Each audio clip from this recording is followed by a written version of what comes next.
This is Killer Innovations, a show about ideas, creativity, and how you can innovate.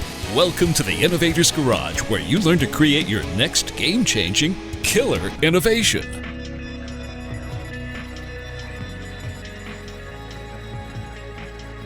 Welcome to Killer Innovations. This is your host, Phil McKinney. We are here in Las Vegas for the annual Consumer Electronics Show. We have Tim Bajarin joining us again. I think this is, third year in a row now. I think at least the third, yeah. Yeah, we've been doing kind of the update. Tim is the founder and CEO of Creative Strategies, also the host of the Tech Pinions podcast, which is broadcast on the Innovators Network. So many of our listeners also are followers of you and Bob O'Donnell and Ben and crew over on your podcast. So day one of the show, I don't know about you, but I feel like my legs have already walked off. I mean, this gets, and actually, I don't know if you know, they're building the extension to the convention center across the road there, doubling the size. Yes, I know. And they're claiming that they'll fill it next year for CES. Both sides will be full. I'm like, how big can this show really? I mean, it is the show of the year globally. Yeah, but to be fair, the reason they're actually doing it is, believe it or not, we're not the biggest show in Las Vegas. Oh, we're not. That was always the claim by CES. The cowboy show, the rodeo show, brings in 1.5 million during a 10-week run. I've always wanted to come for. I'm a big rodeo fan. I've always wanted to come for the rodeo, but have never. Yeah, but that's like December, isn't it, or something? November. I think so. Yeah, something like that. But it's weird because again, we are CES is the second largest technology show. Okay. To IFA in Germany. Yeah, that's true. Germany is about 400,000. We're about 170 this year, they think. But was Comdex ever this big? Yeah, not quite that high. Comdex hit the 100,000 mark about 93, I believe it was, 94. Yeah, I used to do the Comdex show too. I know. That we were there. That was crazy. Oh, that was crazy. Yeah. So, saw your tweet this morning, or one of your tweets, on the heated toilet seat. It actually is more of a meme of what you see here at the show. You get off kind of outside the main booth areas, and you kind of get into the edge area. You see some pretty interesting stuff. Well, it's funny. I don't know if you saw the post I did for Forbes, but this is my 50th CES. Yeah, this is my 25. Actually, after you wrote that post, I went back and counted how many times I've been there after I read your post. And so I've watched the show develop over these, what is 50 show years, but for me it's about 30, because I also did multiple shows in Chicago, because they used to do this twice a year. Oh, that's right. I forgot all about that. So when you count all the ones that I've gone to, it's been 50.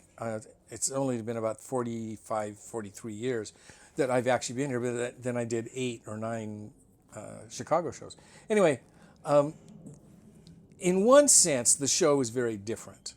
It's evolved beyond our imagination in these 50 plus years. But in one sense, it still holds true to its original roots, which is video and audio, right? So I just was on the show floor a little while ago looking at all of the new televisions that are out, right? Sunday night, I was at the Samsung event where they introduced the 292-inch 8K TV. Yep, saw that in the booth this morning. My God. Yeah, where in the world, I don't know where people put this unless they build their own theater room in the house. Did you get up close to it? Oh, yeah. I got up close to the booth this morning. You could feel, there's actually that heat you're feeling coming off that display. Well, you think about how much power is being used just to draw. Yeah, not part of the green strategy. No, not at all. But my point is, you've got tremendous amount of video here, right, which was in its original roots. And then you have the audio, even though it's been extracted and it's over at, I think, the Cosmopolitan or whatever, there's a giant audio section as usual. But because the term consumer electronics actually has a very different meaning than it did in the early days of CES, what you're seeing now is kind of a logical progression where you're thinking about, automobiles, being smart, right? Interestingly, we always had automobiles with the big boom boxes in it in CES for decades, right? Well, that also NAB. That's also a big thing at the Big thing NAB at show NAB, every yeah. year. But at this particular stage, they see the show as a way to come in and talk about what they're doing with cars to make them more consumer interesting, which includes a smart car, better video, actually integrating video into the car, and they're not really pushing the automated driving aspect yet here. That'll be bigger at the auto show next week, or later this week, actually, in Chicago, I believe. Right. Well, in fact, as you and I were talking before we started the show, I was over with Wendell Weeks in the Corning booth this morning, and Corning is showing off all this new dash glass, auto glass work that's being done in current vehicles, but also where they're going to support turning the car basically into your new living room.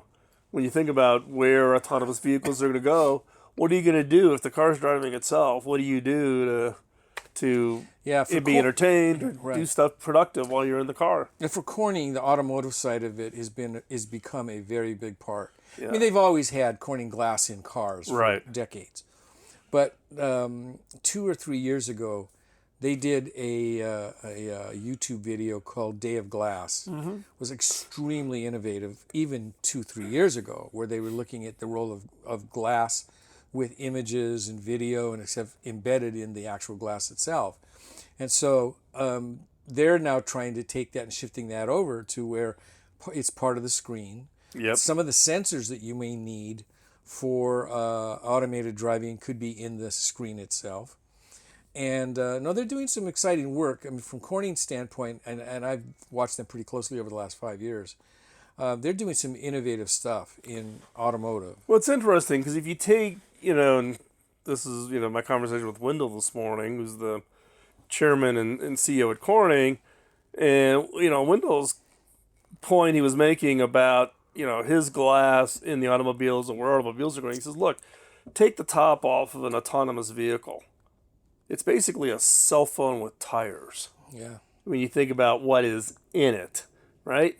So he says from that standpoint, it's going to be hard to differentiate It's a big in the guts of the vehicle. It's really going to be that design and that experience in the cabin of the vehicle that's going to differentiate one manufacturer from another. Absolutely. And but at the same time, that's been kind of the case in the sense of the kind of leather you put in a car. I mean, customization. Do you have Bose audio or it's always there. JBL or whatever? It's just that when you quote unquote electrify the car, right, and use that in the context of adding smart and visual aspects to it, that's where you can actually do a lot of differentiation. Right. Yeah. Yeah. It's and with Faraday, and you got Tesla, and you got all these guys here, even at the show, bringing out and launching or introducing the next generation of their vehicles. It's going to become an interesting battleground. Oh, it'll be huge. Here soon. Yeah. With even GM's got their autonomous vehicle company in San Francisco, and I'm drawing a complete blank on the name of it. Where they've moved everything out of Detroit and completely set it up as a separate team just to drive the autonomous vehicle work for General Motors. BMW has done the same as Ford did the same thing too, right down in Page Mill. Yeah, Ford and Mercedes. Right, so they're all kind of putting their... Yeah, but let's be clear. The reason they did it is they needed the talent in Silicon Valley. Right. Well, yeah, there was a motivation. That is true. But it's interesting because the guys who are, they are taking their Detroit guys and trying to mesh this because together, yeah. It's a little different building a device you fit in your pocket versus this thing having to be able to comply with Department of Transportation, crash safety requirements. Well, it's gonna, again. But my bigger point is that, like I said, this is my 50th CES. CES has grown and expanded dramatically. Mm-hmm. From the standpoint of the Las Vegas Convention Center, we are one of their bigger shows. But you can see if they're going to do this new extension across the way, It's not just for us. Right. It's for other shows. Like I said, the Cowboy show is 1.5 million. Well, and they're talking about Las Vegas is a city objective is to be able to host 2 major shows simultaneously on an ongoing basis. So today, if you take up half or 3/4 of this, it's kind of hard for another show to kind of slide in. With the way this is being designed, you can now do 2 big shows simultaneously at the same time in the city. So the ability, I couldn't imagine 2 CESs. That would be like absolutely crazy. Well, even when the Cowboy show is, people, they not only do every hotel, people are driving in from hundreds of miles. People bring their RVs or whatever, right? Yeah. So we're going to take a quick break. When we come back, we'll continue the conversation with Tim Bajarin, talking about what's going on here at CES. We'll be right back.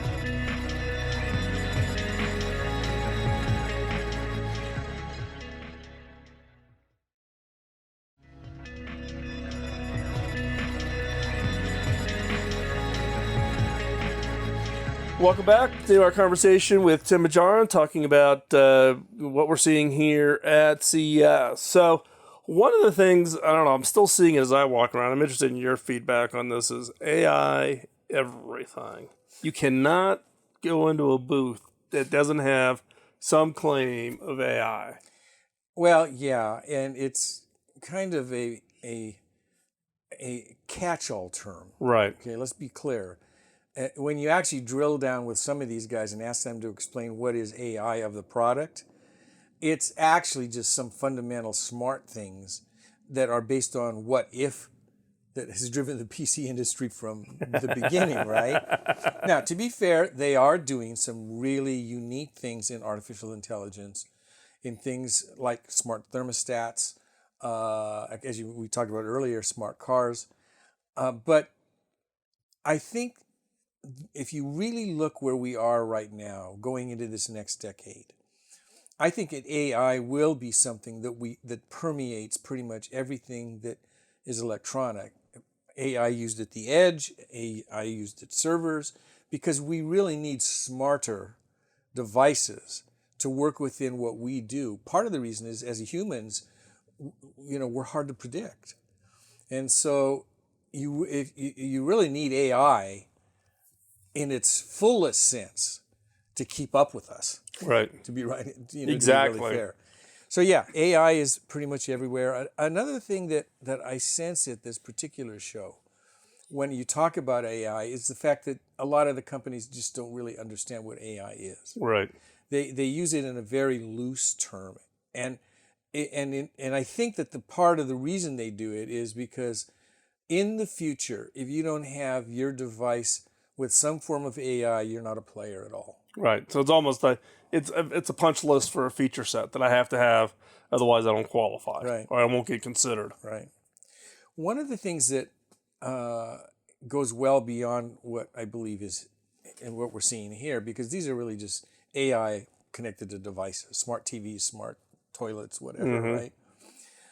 But I think that, and I've been writing a series for Forbes on looking back what happened in the last 10 years and then looking forward, predicting kind of what that's going to look like in the next 10 years. And I interviewed Michael Dell for that piece. I did Lisa Su from AMD for this piece. And I'm doing 2 very big CEOs I'll interview in the next 2 months to do another two pieces. But all of them, of course, talk about AI, right? The good news is Michael Dell understands what AI is. Lisa Su understands, and Mark Papermaster from AMD, they understand what AI is. And the 2 other CEOs I'm going to talk to clearly are going to understand that. But what I've interjected to some of these guys is that AI without governing rules is going to be one of the bigger problems going into this decade, and more specifically around ethics. Right. And so I've been really encouraging our customers, which are the big PC guys, semiconductor guys, and other industry players, that when they're crafting an AI strategy, you can't look at it in just the context of the role it plays as it relates to a product or a service.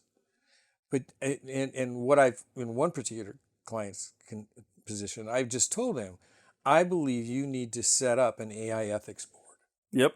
And I think that's going to be one of the big trends, especially by the end of the decade, that the GMs of the world, the General Electrics of the world, all of these guys are going to be faced with ethical issues that they better have answers for. Right. And if they don't, I'm telling you, not only U.S. government, but their customers are going to come back at them.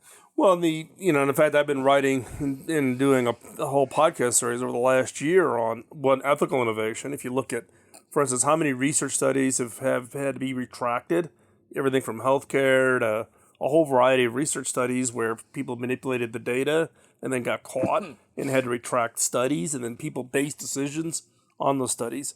And then you do AI, particularly in the case of certain forms of AI where you can't audit how the decision is made. And then you have to worry about bias of the training data. The bias of the training data will steer the answer, right? And we've seen this in some image recognition where the training data was all old white guys, photographs, and then all of a sudden now you're trying to do image recognition and the systems are failing on ethnicity. It can't determine people. So you have a whole variety of risk here. And I think you're right. I think many of the CEOs and many of the organizations are not thinking about this.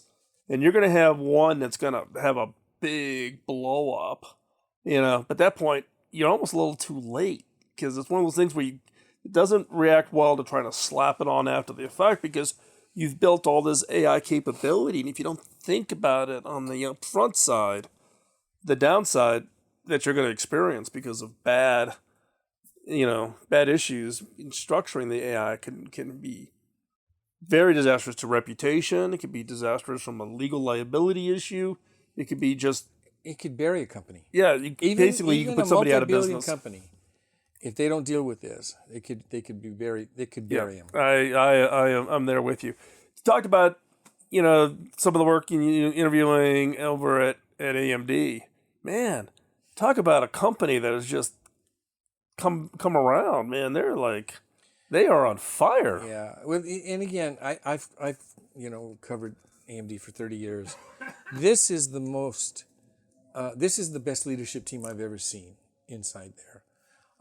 And to be fair, the guy that they brought in at the end of the last decade, Rory Reed, did a wonderful job taking care of their debt. Right. He was basically cleaning up the books. That's what his job was. Getting their balance sheet back in shape. But he was not a technologist, right. And he admitted it. And I worked closely with him on some of these projects in those days. But the technical genius was always Lisa Su, and then he brought in Mark Papermaster towards the end of his CEO turn, and you married the two of those guys at the technical level, and you got two of the most brilliant engineers we have in the industry. Well, the nice thing I also like about them is you don't have sometimes in the Valley you get the ego problem. The two of them don't have the ego issue that you typically run into. Not at all. With some of these people who think that they've got to be the smartest people in the room. And she knows where her limits are. He knows where his limits are. But they complement each other. They have great reputation in the Valley. Just absolutely, particularly as a team. Yeah, but I will tell you that there is an issue right now that is going to really help AMD for the next year and a half, and that's Intel has a major supply problem. And Intel cannot deliver the type of high-performance, high-powered chips at the moment. So all of the vendors that we talk to are just basically saying that this next year we may be doing some big switches to AMD. Right. Let's pause that. We're going to come back right after the break because I want to talk more about this because Intel and where they're at and where the whole Valley issue is on silicon. So don't go anywhere. We'll be right back after this break.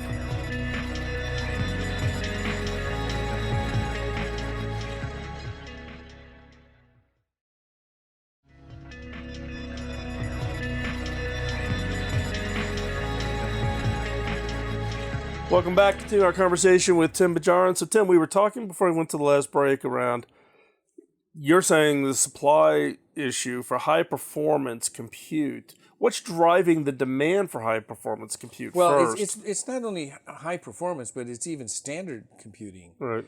Is that Intel, and it is very well known that the TSMC and other of the big manufacturers of processors were able to, in the last 12 to 18 months, go down to 7 nanometer, right? And of course, when you go from 14 to 10 to 7, each one gives you greater improvement of capabilities, speeds, etc. Right. And so, from AMD's standpoint, they just rode the TSMC train. They helped actually with the transition from what was then 14 to 10 and then to most recently 7. Where Intel, and we still don't quite understand what happened, but they had real trouble moving from 14 to 10. And they're just barely getting at the 10 segment now. And everybody's moving on to 7. In the process of trying to make that transition, they have not been able to keep up with the demand. So in one sense, this is really good for Intel because you can see where there's a great deal of interest in Intel product, but Intel cannot deliver in the short term.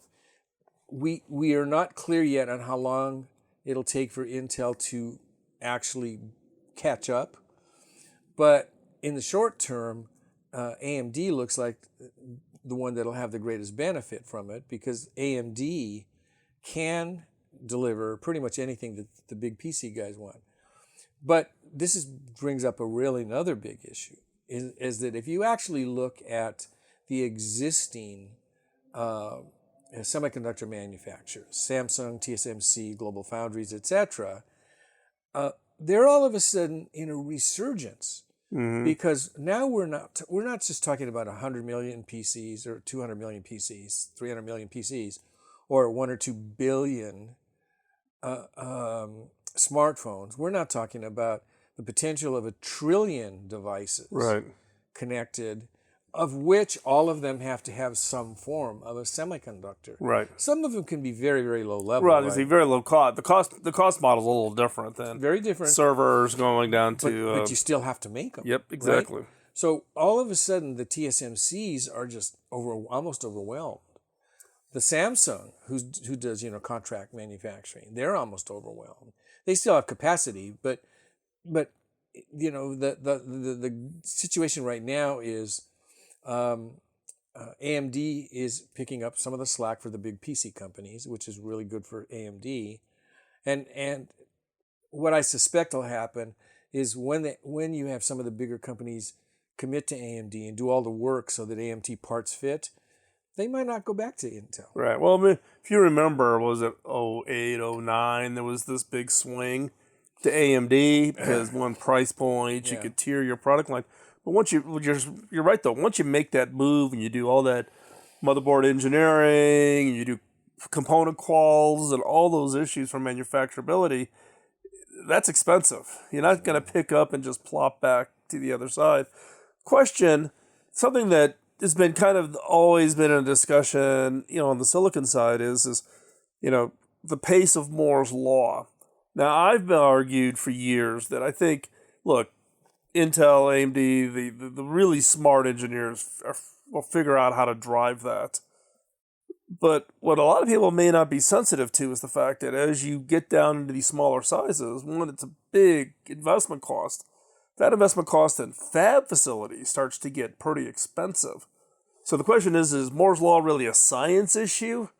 Or is it ability to invest billions of dollars into manufacturing facilities to take the next big step? It's a little bit of both. But at this stage of the game, because I remember at a time having discussions with Intel where they were freaking out because a fab would cost $1 or $2 billion, right? Right now it's Well, it's up between 7 to 10. Yeah, exactly, right? And it's going to double again. Yeah, absolutely, and that just doesn't happen quickly. And those kind of capital expenses, you got to really think about. Right. And there was a period in time where Intel actually did not have all their lines going simultaneously, and so they did some contract manufacturing themselves. Nowadays, their lines are basically going constantly, and so they're back up to that capability. except for the fact that the manufacturing process, in this case 10 nanometer, is not up to par on all of the lines yet. And if I'm Dell or HP or anybody, I want chips on the 10 nanometer side. Right. Yeah. Well, and again, you talk about, the cost of that fab. So if Intel all of a sudden or Global Foundry says, something, I'm going to wait a year before I start that new fab, right? I'm going to, drive a little bit more margin over what I got because I've got plenty of demand. I can meet that demand. So I'm going to maybe, slightly delay that capital investment so I can get a higher return on my current investment. All of a sudden you start seeing the linearity of speed starts to slow down because now it's a longer cycle gap between each generation, and that starts having other kinds of impact. But you're back to your point though on we're talking about 1 trillion devices, all with little IoT devices with little sensors. That could use up a lot of fab capacity, and they know that. Right. But at the same time, the money is in the more powerful chipsets. Right. Yeah, what you pay for a server chipset versus what you pay for a PC chipset versus what you pay for a sensor.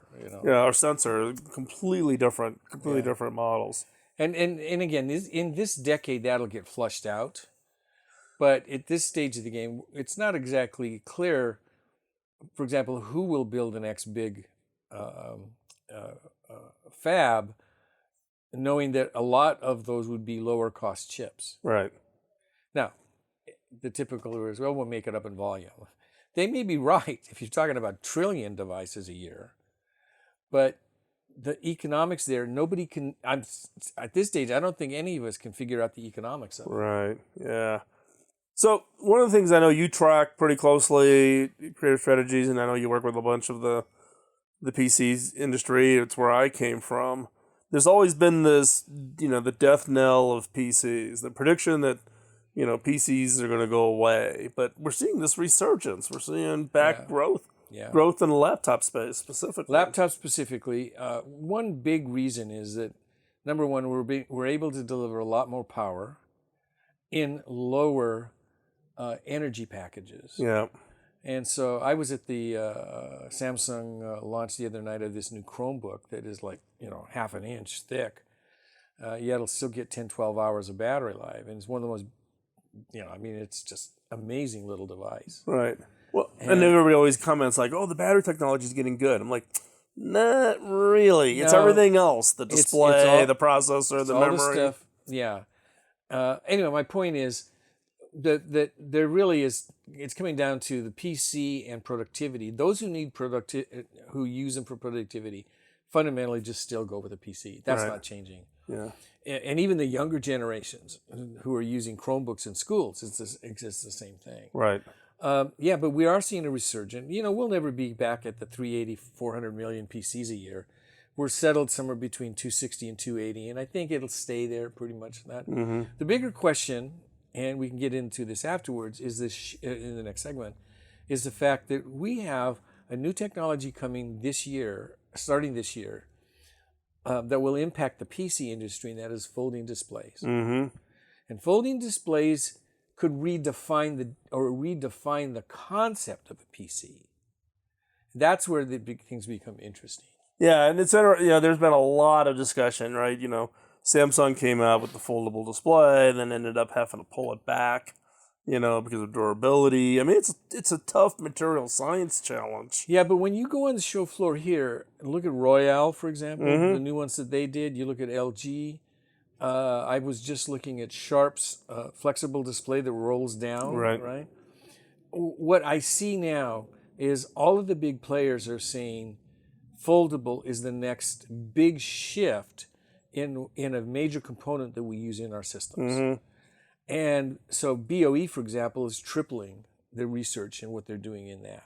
Yeah, I mean, it's one of those things, right? Because at HP, we were doing a bunch of I remember that. Foldable, rollable displays, and I still have my samples that I pull out and show people because I do believe, given form factor size and your ability to get that cost down, can have a huge impact on the availability of screen real estate to be thought differently. So we'll continue this conversation when we come back from this quick commercial break. Don't go anywhere.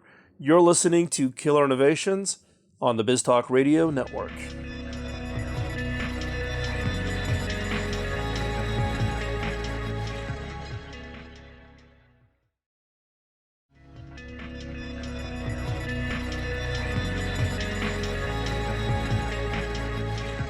So, Tim, let's continue our conversation. We were talking, about where the PC's going, but you got into the foldable displays, and I've been a long time fan of foldables. For those of you listening, you can go out to YouTube and you can search for Phil McKinney foldable, and there's all kinds of videos of me showing and demonstrating those back in like 2009, 2010, 2011 timeframe. Why do you think people are so interested in it? Bob O'Donnell, who partners with you on the Tech Minions podcast, I know is a huge fan of foldables. Well, I think there's one big reason that I think it's interesting is that for the last maybe 15, 20 years or so, when we talk about components going into PCs, it's mostly been around the innovation in speeds and feeds, somewhat in the design in the sense of thinner, lighter, not that much change in battery chemistry. And I think that the PC industry itself is looking for a component that might give them a big boost. So all of them, I mean, literally all the PC guys, all the smartphone guys are all saying, we think that some form factor that integrates a foldable screen in one form or another could be the exact thing that could rejuvenate or refresh our particular businesses that kind of I wouldn't say stagnated, but they've stabilized. Well, I get that, because everybody's looking for some form of market differentiation. They want to have something new that's clever. Why do you think consumers, though, would be interested in it? What does it give the consumers? So that's actually the big question that we don't have an answer to. Right. Because when I talk to the vendors who are doing this, my first big question is what is the business case and value proposition? So the value proposition starts with if you so I played, of course, with multiple foldable smartphones, and the Samsung one, of course, is the one that's been out. They've sold over 1 million already. So it is a product that has interest, but it's the concept of taking something that's small and then making it bigger, so that now instead of having a half of a screen, you're getting a full screen, and you're going up to like 9 inches, right? In fact, Dell today just introduced something in that case, in that particular category, and we expect other vendors to do things anywhere from 9 to 13 inches. Oh, really? When you fold out.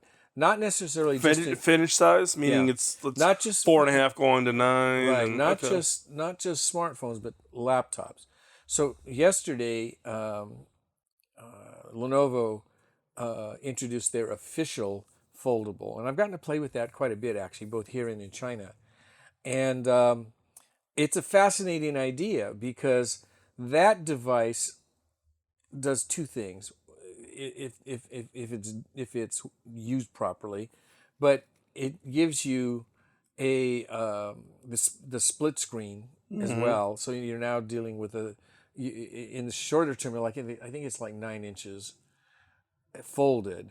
You open it up and it's like 13 inches. So it's smaller to carry around. Right.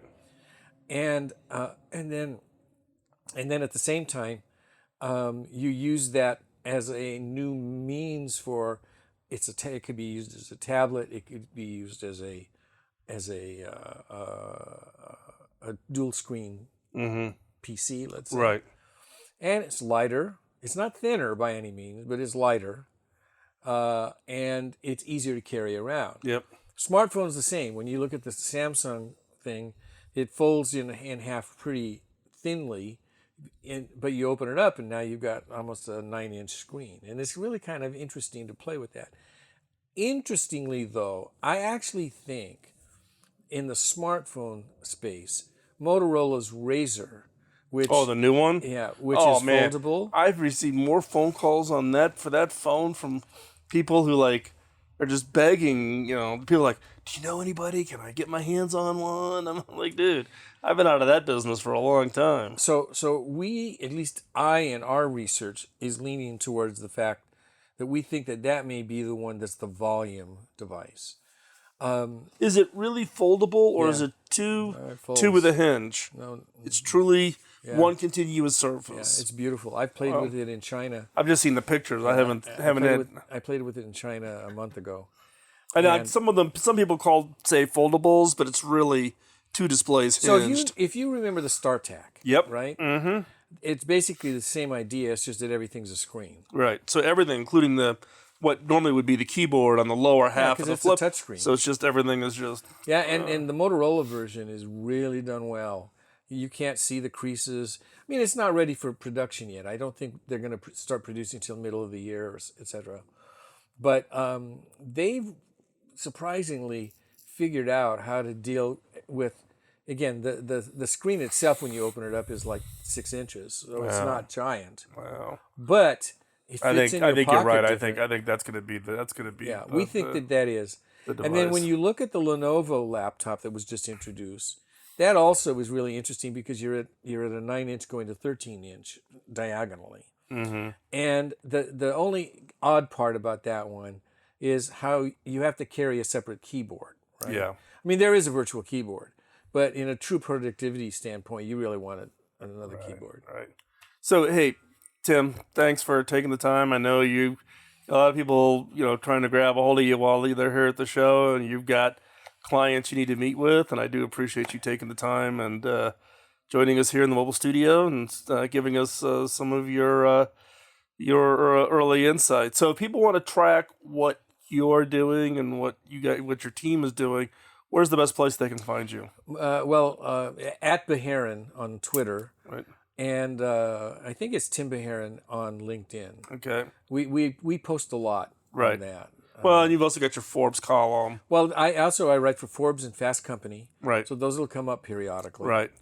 And then, of course, we have Techpinions. Techpinions. Which is our, it's not really our company because Bob writes for it, etc. Right. But it's a very interesting little blog, and it's done really well. Yeah. In fact, I would encourage you to check out TechPinions. We'll put links in the show notes so people can keep up with what you're doing. Great. And hope you have a great rest of the time here at CES. Great. Thank you for inviting me. Hey, for listeners, we're at Las Vegas. We're at the Consumer Electronics Show. As normal, we will have a series of guests. So you want to check out that entire series to hear what's going on, what's coming down the line for great innovations that you may be interested in or may spark your own ideas. So we'll be back with you next week. Bye-bye.